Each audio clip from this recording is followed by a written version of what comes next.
हर रोज एक नई कहानी देखने के लिए चैनल को सब्सक्राइब करें और बेल आइकन को दबाना ना भूलें। मदन एक 67 साल का गरीब बूढ़ा आदमी था जिसका गांव में एक छोटा सा ढाबा था। मदन अपने बेटे धीरज और बहू बेला के साथ रहा करता था। धीरज और बेला को एक छोटा बेटा था जिसका नाम पिंकू था। मदन इस उम्र में भी काफी मेहनती और परिश्रमी था। मदन के हाथ का खाना सभी को पसंद आता और सभी उसके हाथ के खाने की सराहना करते। वाह भाई वाह, मजा ही आ गया ये कड़ी चावल खाकर। मतलब कोई इतना अच्छा खाना कैसे बना सकता है भला। मुझे तो मेरी दादी माँ की याद आ गई। अरे वाकई मैं मदन काका, आपके हाथ का खाना दुनिया का सबसे बेस्ट खाना है। शुक्रिया बेटा, लो और खाओ। ये लो, पानी भी लो वरना ठसका लग जाएगा बेटा। मदन बहुत ही ईमानदार और नेक किस्म का व्यक्ति था। वो हनुमान जी का बहुत ही बड़ा भक्त था। वो हर सुबह हनुमान जी के मंदिर जाता और उन्हें मलाई मिश्री की मिठाई बनाकर भोग चढ़ाता और चमेली का तेल भी चढ़ाता। बोलो पवन पुत्र हनुमान की जय। हनुमान जी, मैंने आपसे बस इतनी सी प्रार्थना करता हूँ कि मेरे बच्चों को खुश रखिए और हर तरफ खुशियां और सुख समृद्धि बनाए रखिए, और मुझ बूढ़े को ताकत और हिम्मत दोनों दीजिए ताकि मैं अपने ढाबे को सही से चला सकूं और इस उम्र में भी अपना गुजारा कर सकूं। मदन जितनी भी कमाई करता वो सारा पैसा धीरज और बेला को दे देता और खुद के लिए कुछ भी नहीं रखता। पर जब दिन ब दिन उसकी तबीयत खराब होने लगती है, उससे ज्यादा काम नहीं हो पाता। एक दिन ढाबे पर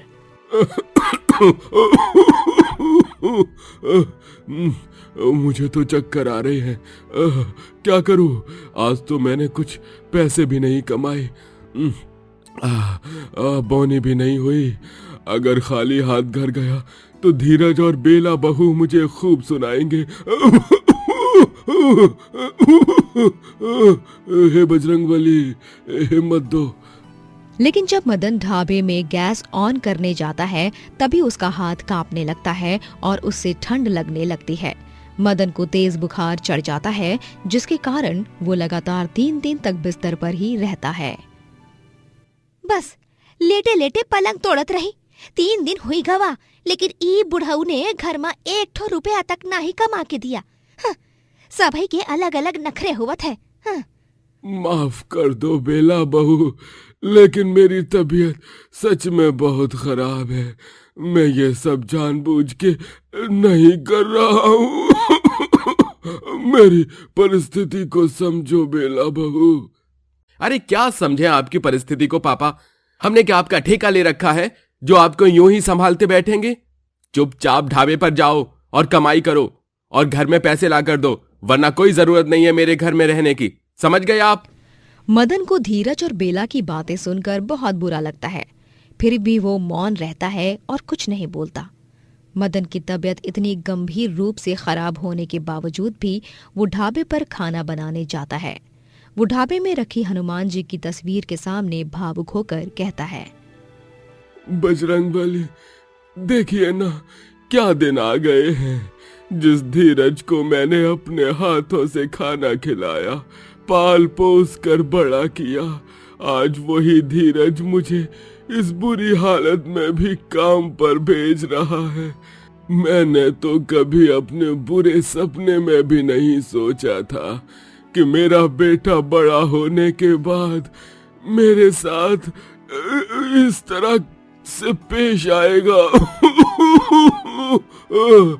ये सोचते हुए और ये कहते हुए ही मेरा दिल कितना टूट रहा है और मेरी आंखें कितनी नम हो रही हैं, ये सिर्फ मैं ही जानता हूँ।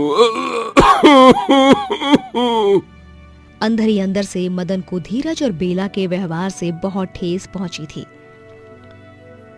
वो हनुमान जी के सामने अपना दुख बांटकर रो रहा होता है। तभी वहां पर सरपंच का आदमी आता है और कहता है, अरे मदन काका, नमस्ते। नमस्ते बेटा, नमस्ते। बजरंगबली तुम्हारा खूब भला करे। तुम सरपंच साहब के आदमी हो ना? कहो ना, कैसे आना हुआ? सुना है सरपंच साहब की बेटी जमुना का ब्याह हो रहा है। जी हाँ, दरअसल एंड टाइम पर केटरर्स वाले के आदमियों की तबीयत खराब हो गई है। अब आप पर ही सारी उम्मीद है। आप ही अब सरपंच जी की बेटी की शादी का खाना बनाकर दे दो। मना मत करना, आपसे रिक्वेस्ट करता हूँ मदन काका। लेकिन बेटा। अरे आपको पूरे 60,000 रुपए मिलेंगे अगर आप मान जाओ तो। काका मना मत कीजिए, भगवान के लिए मना मत कीजिए। पूरे गांव में आपसे ज्यादा अच्छा खाना और कोई नहीं बनाता, कोई भी नहीं। इसलिए मैं सीधे आपके पास ही चला आया हूं। लेकिन बेटा मेरी बात तो सुनो। कल शाम तक सारा खाना बन जाना चाहिए काका, मैं इंतजार करूंगा। चलिए चलता हूं, अपना ख्याल रखिए। इतना कहकर वो आदमी वहाँ से चला जाता है। मदन की तबीयत थोड़ी देर बाद और भी ज्यादा खराब हो जाती है। वो सरपंच की बेटी जमुना की शादी के खाने का ऑर्डर लेकर चिंता में पड़ जाता है। अरे मेरी तबीयत तो समय के साथ साथ और भी खराब होती जा रही है। अब मैं क्या करूं? कल ऑर्डर देना है। हे बजरंग बली, अब आप ही मुझे इस घनघोर दुविधा से बाहर निकाल सकते हो। मदन जब रात में फिर से धीरज और बेला को कुछ पैसे नहीं दे पाता, तभी धीरज और बेला उसे घर से धक्का मारकर बाहर निकाल देते हैं। धीरज बेटा, तू अपने ही बाप को घर से बाहर निकाल रहा है। ऐसा मत कर बेटा। इस अधेड़ उम्र में मैं कहाँ जाऊंगा? मेरी तबीयत तो देख बेटा, मेरी हालत तो देख। इतनी कपकपाती हुई ठंड में मैं कैसे रहूंगा?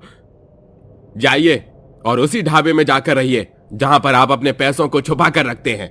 हमका अच्छी तरह पता है आप बहुत पैसा कमावत हो, लेकिन हमका फूटी कौड़ी तक नहीं देते। आपको क्या लगा कि हम बेवकूफ हैं? हमें कुछ समझ नहीं आता है?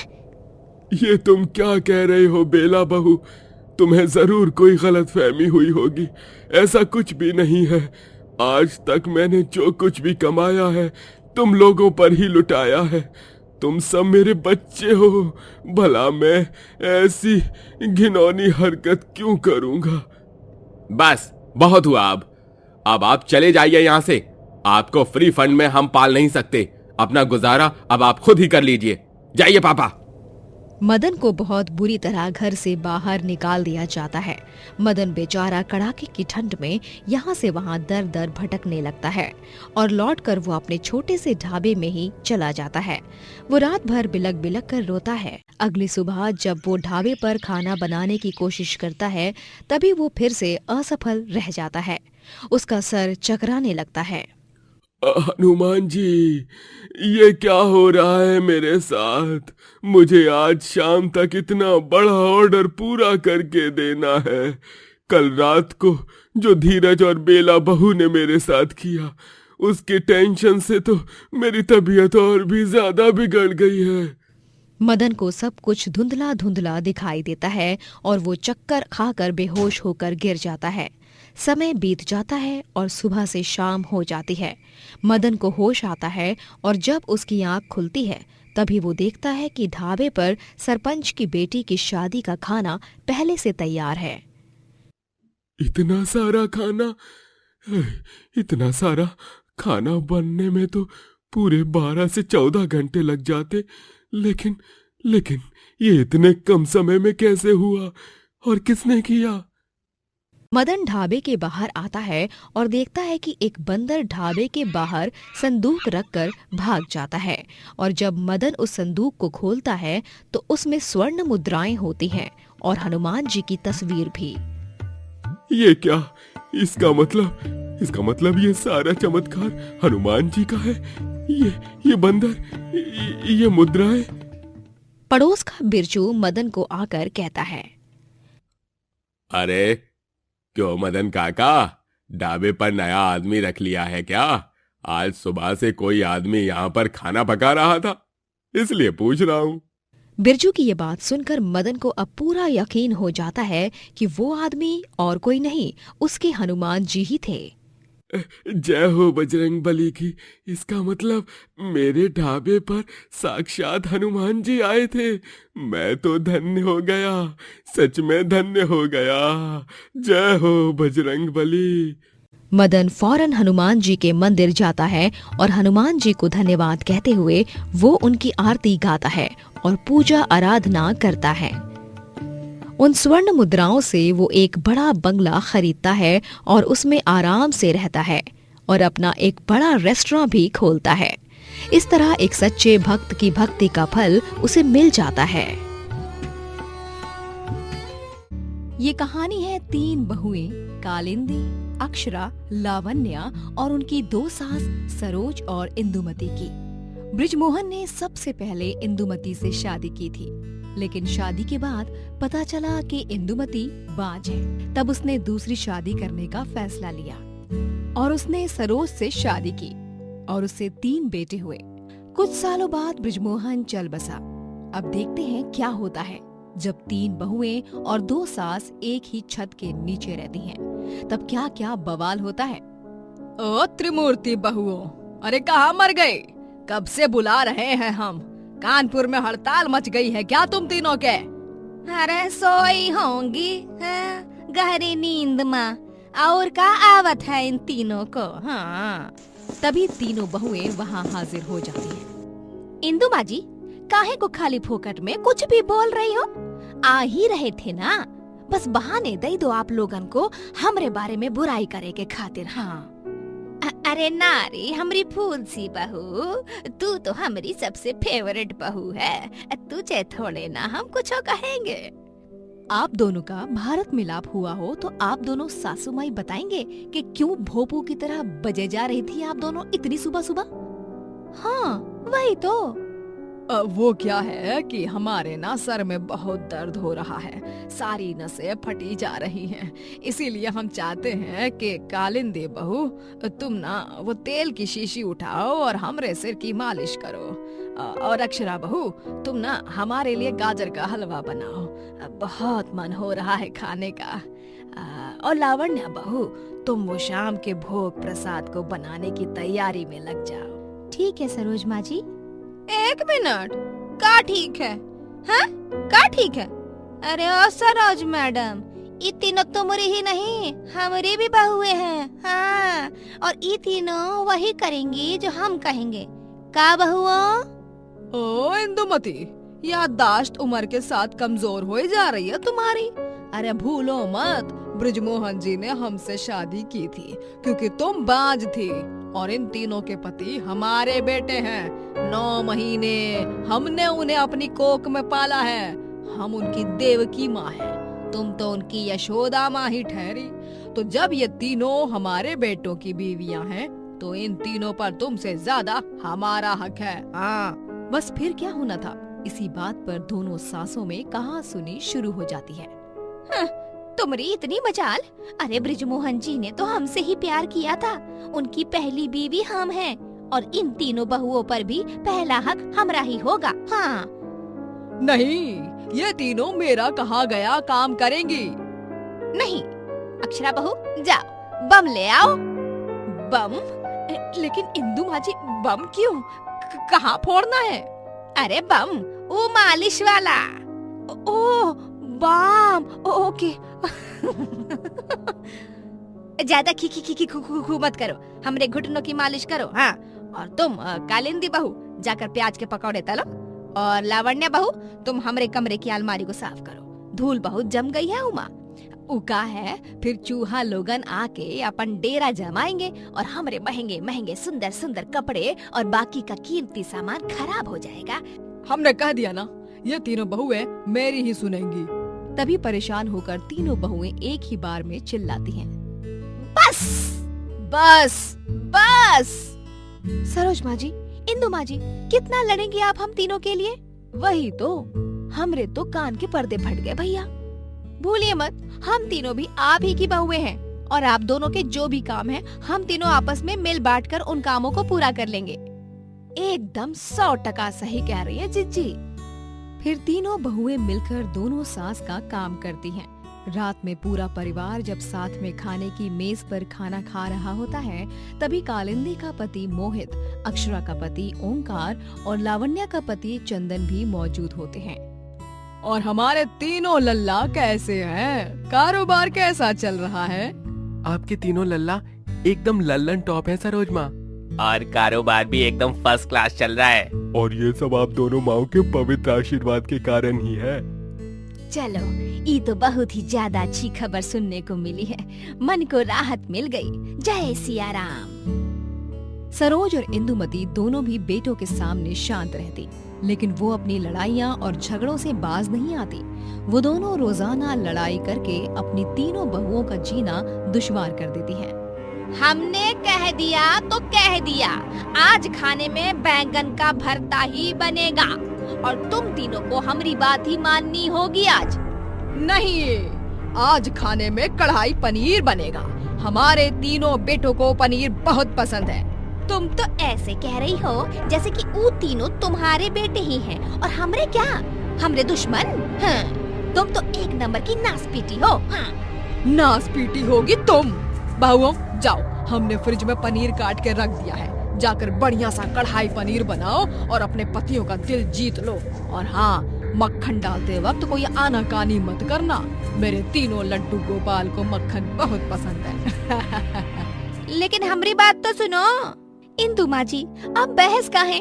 हम तीनों के पति देवन को पनीर ही पसंद है तो बना देते हैं ना वही। काहे को इतनी सी बात का इतना बड़ा बतंगड़? हाँ।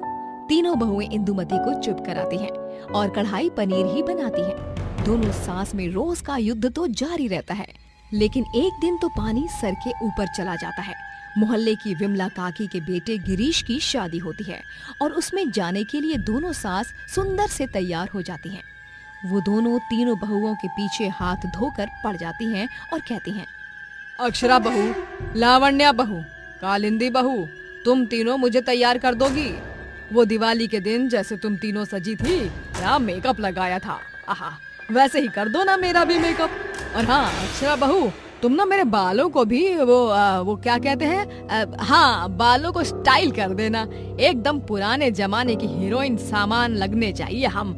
आहा, सबकी नजर सिर्फ हम पर ही छाई होनी चाहिए। इतने में इंदुमती वहाँ आ जाती है और वो चिल्लाती है, एक मिनट, ये तीनों तुम्हारा नहीं हमारा मेकअप करेंगी। हाँ, बहुत हुआ तुम्हारा सरोज, ये तीनों हमारे बहुए हैं, हमारा कह नहीं मानेंगी। बहुओं, तुम तीनों से हम कह रहे हैं ना, आज तुम तीनों ना नुकुर नहीं कर सकती। हाँ, तुम तीनों को हमारा मेकअप करना ही होगा, वो भी हर हाल माँ। लेकिन इंदु माँ जी, लेकिन वेकिन गया तेल लेने, हमका नहीं पता। जब देखो तब आ जाती हो हमारी बहुओं के और हमारे बीच में। हैं? तुम्हें कितनी बार बताए कि इन तीनों पर सबसे ज्यादा हमारा हक है।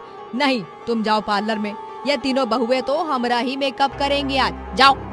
नहीं, तुम जाओ, हम काहे जाएं? और फिर से इंदुमती और सरोज में बहस छिड़ जाती है और तीनों बहुएं इतनी परेशान हो जाती हैं कि उनका गुस्सा 7वें आसमान पर पहुंच जाता है और वो तीनों अपना बोरिया बिस्तरा बांधती हैं और घर छोड़कर जाने के लिए बाहर निकलती हैं। बस, बहुत ड्रामा देख लिया आप लोगों का, अब और ना ही सहन हो सकता है। हाँ, इसीलिए हम तीनों घर छोड़ के जा रहे हैं। अपने पतियों से जुदाई मंजूर है, लेकिन आप दोनों जैसी सास के साथ रहना, वो भी एक छत के नीचे, कतई मंजूर नहीं। हाँ, चलो निकलते हैं। तीनों बहुएं घर छोड़कर निकल ही रही होती हैं कि उतने में सरोज और इंदुमती उन्हें रोक लेती है। रुक जाओ बहुओं, रुक जाओ, हमें माफ कर दो, हम दोनों आपस में नहीं लड़ेंगे आइंदा से। हाँ बहुरियों, हमका माफ कर दो, हम फिर कब्बो नहीं करेंगे ऐसा। सरोज और हम सौतन नहीं, सहेली की तरह रहेंगे, राम जी की सौगंध। हाँ। दोनों सास की बिनती को सुनकर तीनों बहुएं मान जाती हैं और फिर से घर में रुक जाती हैं और आगे से सरोज और इंदुमती झगड़े करना बिल्कुल ही बंद कर देती हैं और सब खुशी खुशी साथ रहते हैं। दोस्तों, अगर आपको ये कहानी पसंद आई तो लाइक करें, शेयर करें और कमेंट करके बताएं कि कहानी में आपको सबसे अच्छा क्या लगा।